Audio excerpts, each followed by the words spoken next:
আসসালামু আলাইকুম গাইস, আশা করছি অনেক ভালো আছেন আপনারা।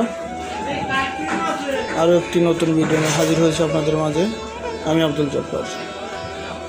দেখুন ফ্যানে কীভাবে হুশ লাগানো হয়।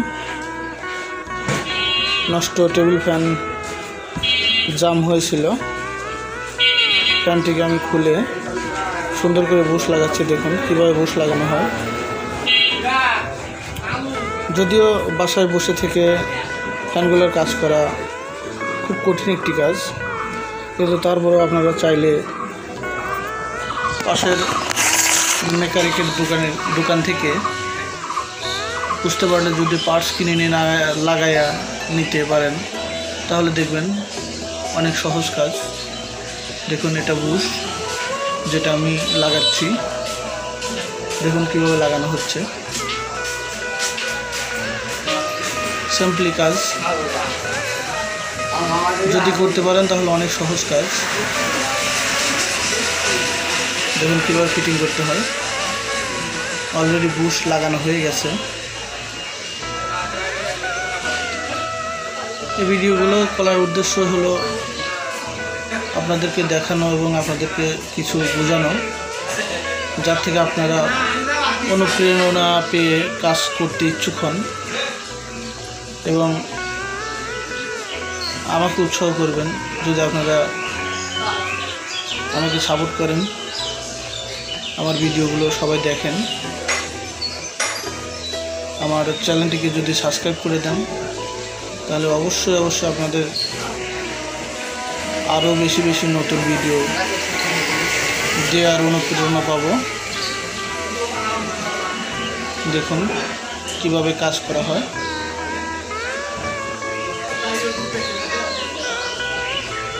দেখুন কত কষ্ট করে কাজ করতে হয়।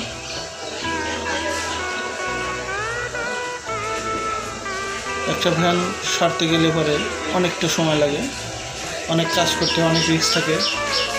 দেখা যায় অনেক সময় কয়েলের একটা তার কেটে গেলে অনেক ভোগা লাগে।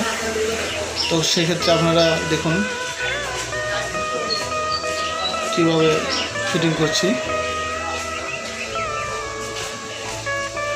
এসব কাজের ভিডিও দেখতে তো অনেক ভালো লাগে। আশা করি ভিডিওটি দেখবেন এবং একটি লাইক দিবেন।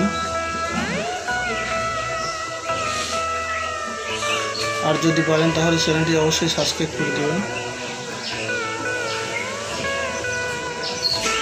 পাশে থেকে সাপোর্ট করবেন, আমাকে সাহায্য করবেন নতুন ভিডিও বানানোর জন্য।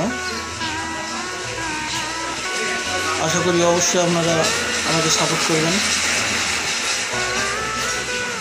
নতুন ভিডিও পেতে। চ্যানেলটিকে সাবস্ক্রাইব করবেন। দেখুন এটা ক্যাপাসিটার লাগানো হচ্ছে, কালো যে জিনিসটা দেখুন এটা হলো ক্যাপাসিটার। এটা লাগিয়ে দেওয়া হবে। এটা না লাগালে কিন্তু ফ্যানটা রানিং হবে না, ঘুরবে না। তো আপনারা সবসময় খেয়াল রাখবেন। একটা ফ্যান বিভিন্ন কারণে নষ্ট হয়ে থাকতে পারে, যেরকম ক্যাপাসিটার যাইতে পারে, আপনার বুশ যাইতে পারে, আপনার কয়েল নষ্ট হতে পারে, শর্ট সার্কিট হতে পারে, বিভিন্ন রকম সমস্যা হয় একটা ফ্যানের।